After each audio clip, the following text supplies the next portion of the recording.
Koronadávání. Koronadávání. Vláda České republiky pandemii nezvládá.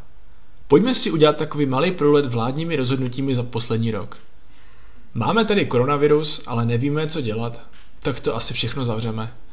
Koronavirus už nemáme, tak to asi všechno otevřeme. Narůstají nám pozitivní případy, tak zavřeme jenom něco.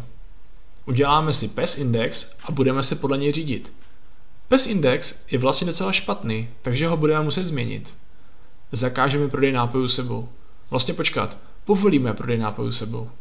Zavřeme školy. Vlastně pracovníci ve zdravotnictví mají děti a když nechodí do školy, tak je musí hlídat. Takže školy asi musíme otevřít. Koupili jsme vakcíny, ale nevíme, kde je budeme skladovat. Chceme začít očkování, ale ještě ani nemáme kampaň. V normální situaci by to mohla být humorná nadsázka jako z nějaké politické satiry. Problém je, že o nadsázku se vůbec nejedná a v normální situaci nejsme. Ačkoliv měla vláda zkušenost z jara a celé klidné léto na to, aby se připravila, každý den nám dokazuje, že tam nikdo nemá ponětí, co má dělat.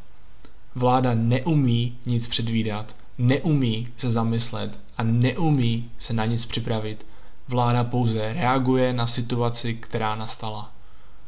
Máme problém, zkusíme tohle, to nefunguje, tak to uděláme jinak, taky nefunguje, tak to musíme udělat jinak a tak dále a tak podobně. Takhle přece ale nemá vypadat řízení jakékoliv skupiny lidí, natož tak státu. Rozhodovat se metodou pokus-omyl dokáže totiž opravdu každý. Jistě, jsou nařízení, u nichž je pro zvládnutí pandemie potřeba, aby je lidé dodržovali. Pak ovšem vláda České republiky pravidelně vydává množství naprostých hovadin, které se vzpírají zdravému rozumu a z tohoto důvodu je po čase stejně zruší. Není ovšem zodpovědností občanů umět rozlišovat mezi smysluplnými a nesmyslnými omezeními. Pokud omezení nedokážete zdůvodnit, nemělo by existovat. A někdy je nekonání méně škodlivé než konání.